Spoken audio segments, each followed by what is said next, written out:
All right, it's time to try the big. Oh, internet! All right, well, happy birthday, I guess. All right.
Your ankle will drip.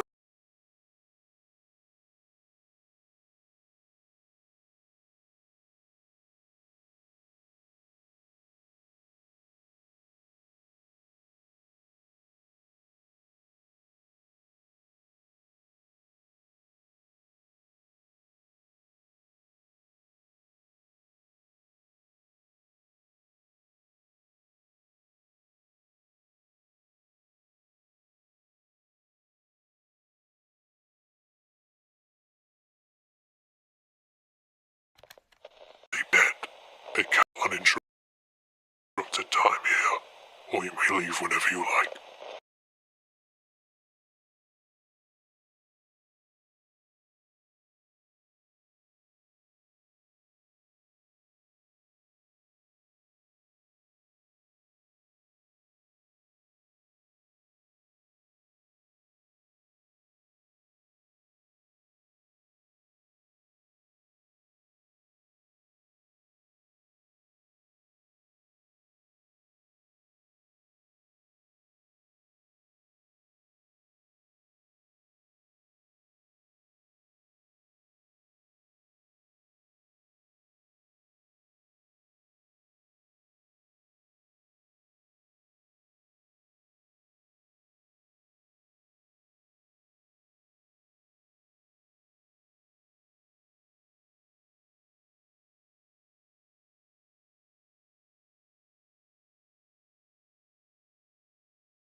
Welcome to 100 Days in RTX Minecraft, the most beautiful version of Minecraft by far. I bet you're looking at the screen wondering why this looks like normal Minecraft, and that's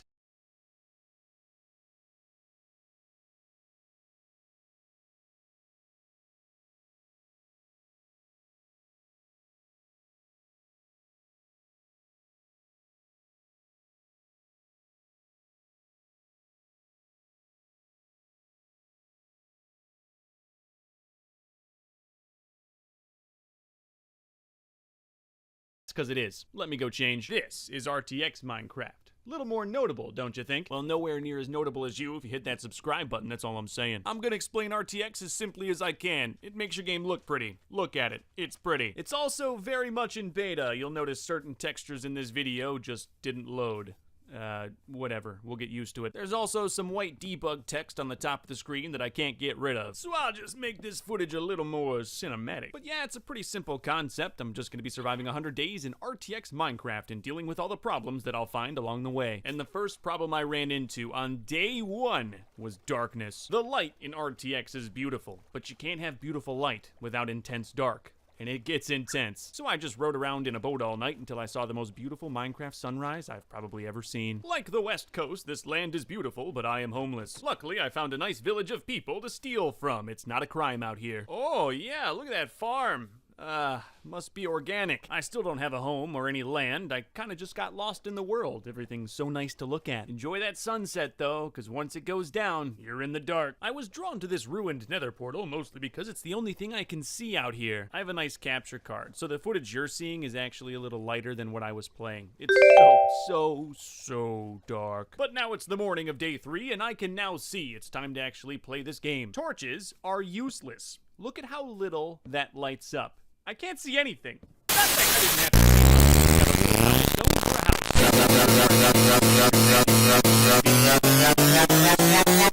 see. It's good. I just don't really like the window.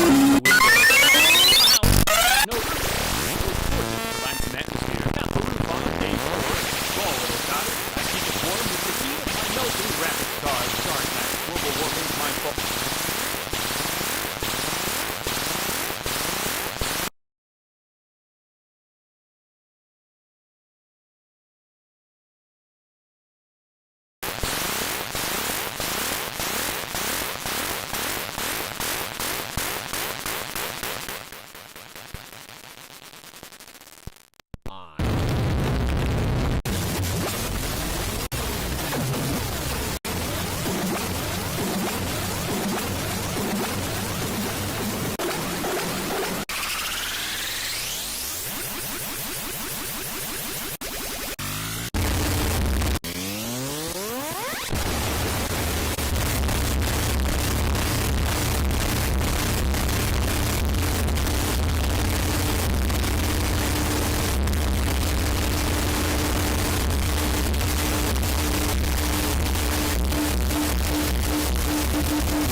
I just wanted Minecraft to look pretty. Can you blame me? Alright, I'm doing it. Or it's a small little cottage. I keep it warm with the heat of my melting graphics card. Sorry guys, global warming's my fault. I just wanted Minecraft to look pretty. Can you blame me? Alright, I'm doing it. I'm going underground. I need iron. And probably won't get any because I can't see it. Mining is very possible. You just have to use way more torches than you normally would if you were playing regular Minecraft. No iron.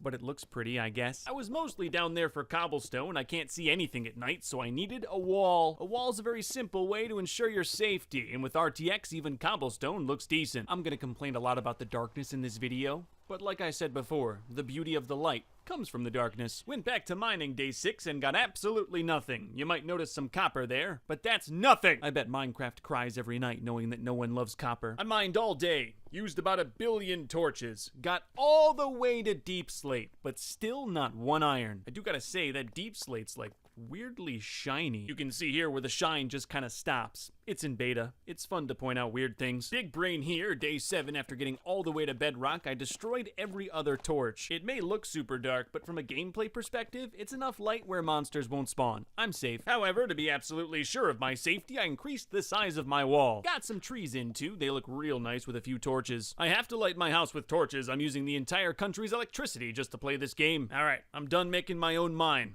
Giant opening in the earth right by my house. I'll use that to find iron. I found some! And it glows for some reason. I'm not gonna argue with that, it's convenient. Yeah, I guess I had seen some of this glowy white ore and had no idea what it was, but apparently it's iron. Oh yeah, and that purple luminescent thing? That's a brown mushroom. Later that night, I roped in a donkey. He despawns later because Bedrock Minecraft is terrible. Deep down in the ravine, day 9, I found my first diamond. Just one.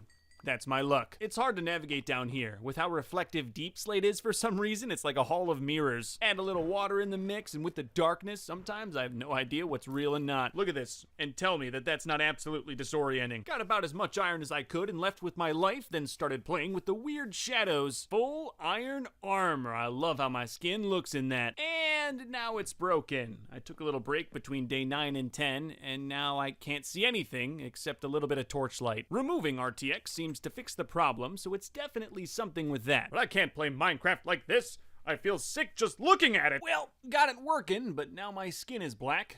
Please don't cancel me. The grass and really everything also looks way shinier than it did before. This better be a glitch. I know you might not believe it, but I've been outside before. This is not what grass should look like. Trees are not reflective.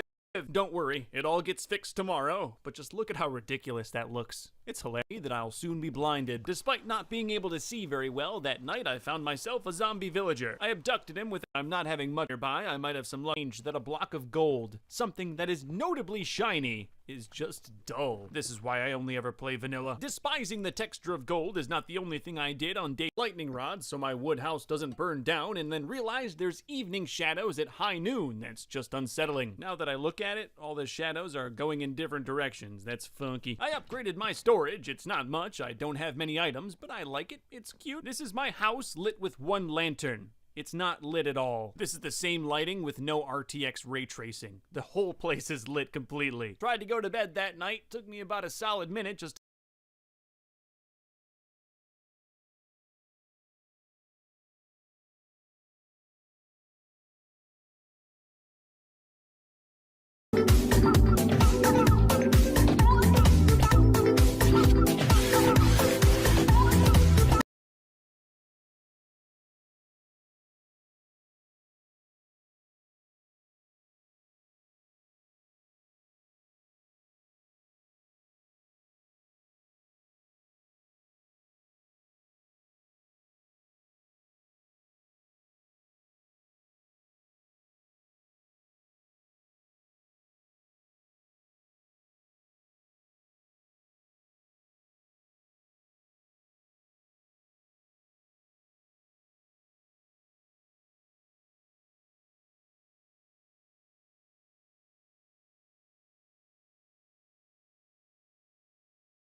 to find my bed. I swear, RTX Minecraft is like its own difficulty. Monsters aren't stronger, they don't spawn more often, you just can't see anything. The beauty wore off a few days ago, now it's simply annoying. But then I catch myself liking certain things. This shiny deep slate tile made a great floor. Being outside during the day is the best time for RTX Minecraft. It's not dim, it's not hard to see, it just looks pretty. Today I just leveled my land, because tomorrow more wall goes up. I started blocking myself off from the rest of the world at a young age. You know, emotional trauma. Hey man, building a wall is much easier than going to therapy. Now they're wondering if I'm serious, and I won't tell them. The ground under my new wall was mostly flat, but there's a big old chunk of land over here I've got to move. And there's more land over here I've got to install. Building walls is serious work. No lights on it, but the structure's done. That's a huge amount of land now. Technically, I don't think I need all of these torches, but I simply just cannot see if I don't have them all. I can appreciate a good wall when I see one. It's safe and looks awesome. I did some more wallscaping, day 21. It's RTX Minecraft. I can't have stuff looking sloppy. Once that was done, I went out looking for some more villages. I found some nice views and became a photographer, which of course filled me with joy, but gave me no money. Photography is not art. You just have a nice camera. Coming up dry on the villages, I figured now'd be a decent time to try to fix up this nether portal. I used the bucket method with 1,000 times less grace than every speedrunner ever. It was a huge pain doing this without a diamond pickaxe, but not impossible. That night I went home and took out some pillagers, but you can hardly see it because it's so dark. Alright, today is the day. I'm going to the nether. I'm super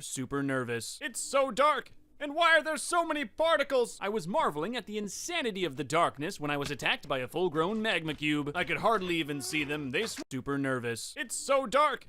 And why are there so many particles? I was marveling at the insanity of the darkness when I was attacked by a full-grown magma cube. I could hardly even see them. They swarmed me, and I died. I'm lucky Bedrock Minecraft has no hardcore mode, or I'd definitely be starting over right now. I'm gonna try to get my stuff back, which is weird. I don't normally play like this. I don't know if it's Bedrock thing or an RTX thing or what, but the nether loads so slowly. By the time I got in, I was already under attack. They comboed me, and I died again. I died several more times before embracing my nakedness.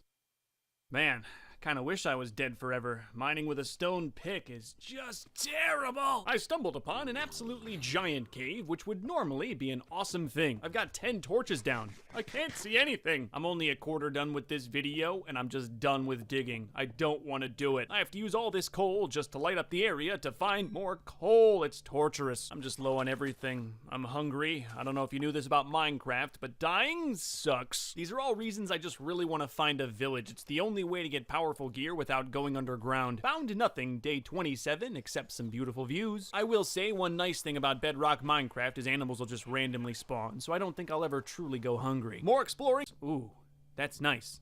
So at least I can put in a little port so I won't get lost. I'd turn on coordinates, but I'm afraid that'll break the game. I really liked it a lot. A jungle. I'm gonna cut down every tree and sell it back to him. Selling sticks is probably one of the best early moneymakers out there. It's a little slow, but that's what makes it an early method. Like I said, I don't care. I'll do anything to not mine an RTX. I need more power. I am seriously such a weenie. This skeleton with gold armor nearly killed me. So, today I just got after it. Chopped down trees all day. That was it. That was the whole day, and it was still better than any other day I had mining. Unfortunately, though, even though I'm rolling in money from destroying these people's homelands, I still need to go mining. I need iron to upgrade the toolsmith. Now, maybe I don't have to go mining. I can always borrow some from this gold. Oh, please! I didn't make it! I am very lucky that that did not kill me. I would have respawned, but it would have been embarrassing. Time for some shameful mining. Finally, I found a cave, and because iron glows, I can see some. Really hope I don't lose all of this in another tragic death. All day 35, I went through that. And I should have diamonds pretty soon, all bought with sticks. Got a real nice sunset on the way home. I know I complain about the dark a lot, but you know, sometimes it's so much easier. I'm gonna be rolling in money. Oh, just like that, got the diamond pickaxe. I love capitalism. My thirst for money is only beginning. I need more. Oh yeah, some of that RT degree burns treated and decided to go on a little adventure. See, on the edge of this little town, there's a hermit farmer and he buys melons, so I need them. I don't really need them. I'm just already bored of chopping because I watched too many 3-second videos on my phone. I've got redstone, an automatic melon farm ain't totally out of the question. I got a little bird friend too. I'm gonna enjoy its company for now, they never last long. No auto melon farm yet, but I got a nice area cleaned out for a regular one. Yeah, it's just a simple strip of dirt with some melons growing in it, but maybe one day it'll be profitable. Got the farmer to sell me golden carrots, that is such an upgrade. I got diamond tools, golden carrots, leather armor. Yet again, the villagers have saved me. I really don't know what I would do without them. It just gets so dark at night. Look at the only thing I want. Immediately went to bed in my stolen house. If I'm gonna get night vision, I need to work hard. To get night vision, I have to brew potions, and for a nitwit that I'll definitely kill in time. I still don't have a wall around this town, so I broke down this guy's house and made a mine. I'm just down here for cobblestone, didn't want to go all the way back home. This wall has much less love than the wall in my home. I took no time to level, just put it up. I did the same thing with the baby gates in my home. You've got to contain the problem quickly and at all costs. By nightfall, all the villagers were inside the perimeter. What a mistake. I spent day 43 mining. I need coal to keep mining. It's such a terrible cycle. I may have spent far too long in the mines, and now it's nighttime. The wall had no lights, so I kind of just trapped all these villagers in with a bunch of zombies. There were also some open sections. That's my bad. I'm just gonna go to bed. Maybe all my problems will go away. All right, for real.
Hello mortals.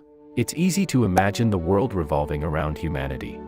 All you do all day other human, and then let us explore the idea of an how the world is human-centric. After all, you are the second most intelligent species, brilliant for sponsoring individuals, which seems to be the size limit for tribes without the ability to coordinate using spoken complex language. As a result, Homo sapiens very quickly took over the world and dominated all of its siblings. An average tribe consisting of 20 Neanderthals would quickly succumb to a tribe of 200 Homo sapiens, given their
larger numbers.